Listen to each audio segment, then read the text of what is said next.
This is 7 National News, and in our top story, the UAE Vice President, Prime Minister and ruler of Dubai, His Highness Sheikh Mohammed bin Rashid Al Maktoum, honoured the winners of the 13th Arab Journalism Award during a special gala ceremony held at the Madinat Jumeirah in Dubai on Wednesday. The ceremony was held alongside the conclusion of the 13th Arab Media Forum, and awards were given to 15 winners from among more than 4,500 works from various areas of journalism. These included various daily and weekly newspapers from a number of Arab and foreign countries. A special honour was granted to the late Dr. Abdullah Omran Tayyam at the beginning of the ceremony, and the ruler of Dubai then went on to honour Ibrahim Al Abed, the Director General of the National Media Council, with the Media Personality of the Year award, in recognition of his contributions to the local and Arab media, including the UAE's news agency WAM. His Highness Sheikh Mohammed, the patron of the AJA, also presented the Best Newspaper Column Award to the Egyptian writer Ahmad Rajab. Rajab writes the column Nas Kalima, where he highlights some of the challenges facing society, as well as the aspirations of its members. And earlier in the day, the ruler of Dubai visited the Arab Media Forum's Media Centre. He was briefed by the Director General of the Dubai Government Media Office, the Chairwoman of Dubai Press Club, and the AMF Organising Committee, Miss Mona Ghanem Al-Mari, on the modern facilities. His Highness Sheikh Mohammed commended the role media people play in showing the reality of Arab countries. He also emphasised the importance of commitment to professional ethics and principles in order to provide a clear roadmap for the next generation. His Highness Sheikh Mohammed then went on to meet with representatives of the major sponsors of the forum. The UAE is in the lead globally for low government debt, effective corporate boards and quality of air transport. That's according to the Swiss-based International Institute for Management Development report, a worldwide reference point for the competitiveness of nations.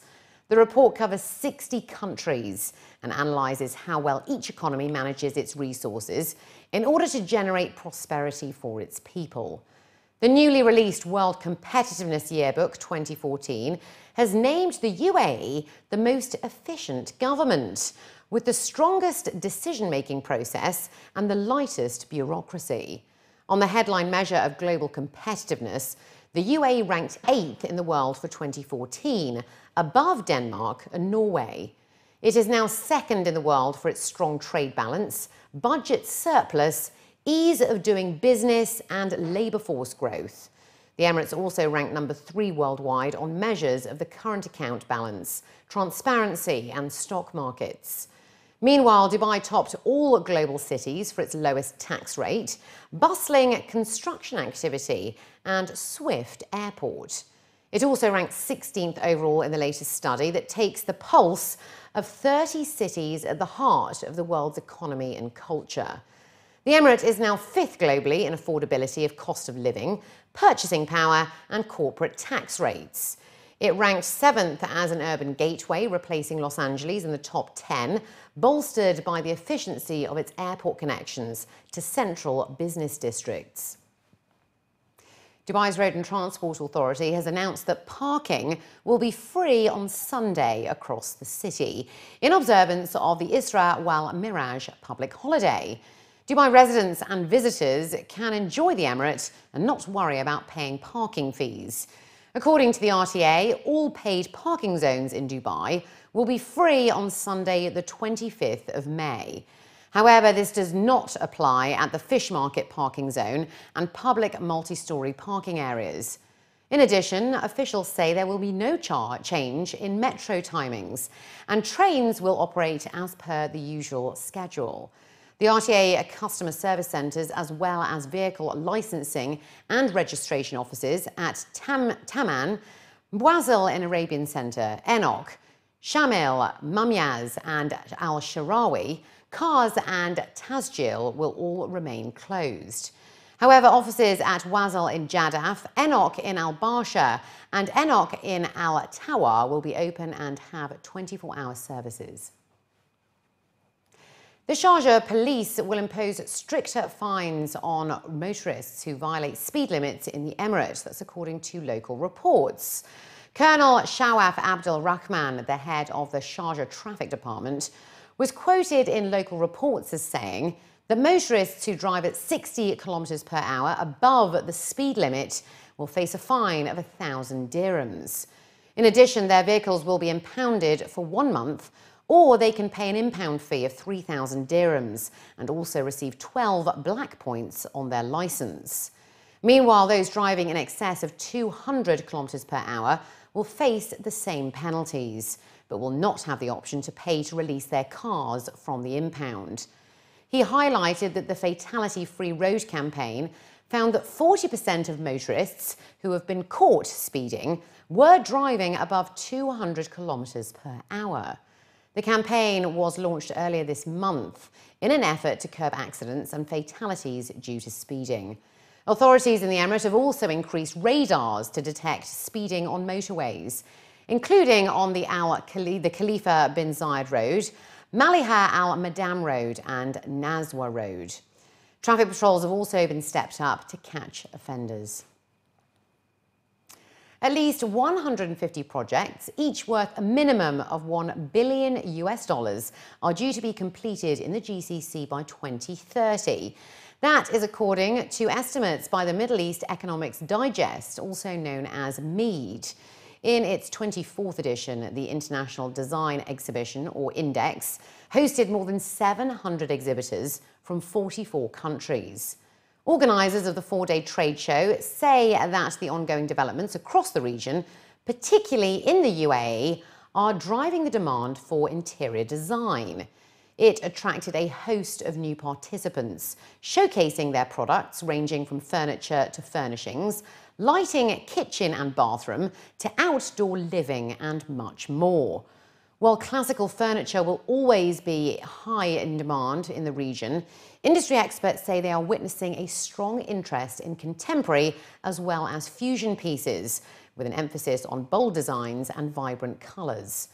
Organisers of the 4-day trade show say the ongoing developments across the region, particularly in the UAE, are driving the demand for interior design. Art is also another important part of the show, and renowned Australian artist Shannon Creese is among those who provided entertainment and inspiration with her murals. It's grown significantly since last year, and I think it grew simply because of the announcement of the Expo 2020. I think everyone understood that as a result of that, there would need to be a lot more construction projects that started and didn't get finished, that need to be completed. We're obviously going to need a lot more hotels. There's a lot more companies that are going to be setting up here, so we need a lot more commercial space. And of course, the retail sector then also benefits from that because they'll build more malls, because more people will come. In terms of the difference between last year to this year as well, we've also seen a new pavilion from South Africa, 20 companies for the first time, which is fantastic. And it's indicative of the growing trend from outside the normal territories that do business in the UAE, that we're actually approaching new territories now, and there's a lot more interest in the UAE from the likes of Poland, who haven't been here before. We know we've got a really good participation from Poland. We've had a lot of interest from Bulgaria, so next year we will see a pavilion from Bulgaria for the first time. That'll be great. Among the bespoke pieces at the show included the beautiful leather desk trunk by Maltier Le Maltier, worth over €60,000, which combines luxury and function. Meanwhile, the Philips collection, a first-time participant at the show, brought their famous seatbelt collection, which featured in the film The Hunger Games. The range includes a dining chair, a rocking lounge and Ottoman bar stools, in addition to other conversation pieces. And finally, looking to other news now, aspiring footballers from the Arsenal soccer school in Dubai and fans were in for a treat as the Arsenal midfielder Mikel Arteta joined the after-school training session and brought along the FA Cup. the London-based football team's vice-captain, had the honour of lifting the FA Cup during this week's final against Hull City. The win also ended their 9-year trophy drought and brought much delight to their fans in the UAE and abroad. Speaking at the press conference prior to the training session, Arteta described the win as the Arsenal way, which was a thrilling finish after being 2-0 down in the opening minutes of the game to finish off with a 3-2 win. He said that the team will look to carry the morale and form into the next season and look to secure a higher ranking in the league table. It's been a long time, so we really enjoyed it. I think the way we did it as well, it was a very Arsenal and special way, coming from a very difficult start in the game, going 2-0 down. But at the end, we've done it. We all enjoyed it.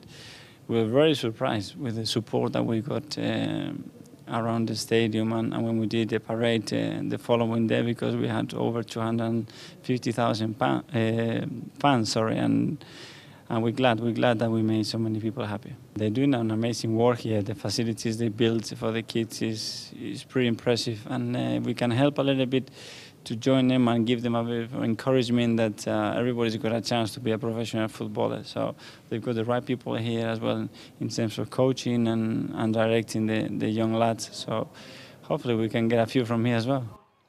There was much to cheer about for the young footballers who had the chance to display their skills in front of their icon. After the training session, many students took the opportunity to seek inspiration and tips from the Spanish player, where he also shared his greatest moments of playing the game.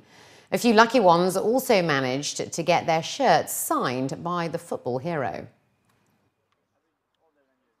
It was amazing. Because Dad's a coach and all, it meant that we could go in, and as soon as he came in, we could talk to him, and yeah, we practically interviewed him, and he was so cool. And yeah, he signed our t-shirt there and there, and yeah, it was just amazing being that close to the captain of Arsenal.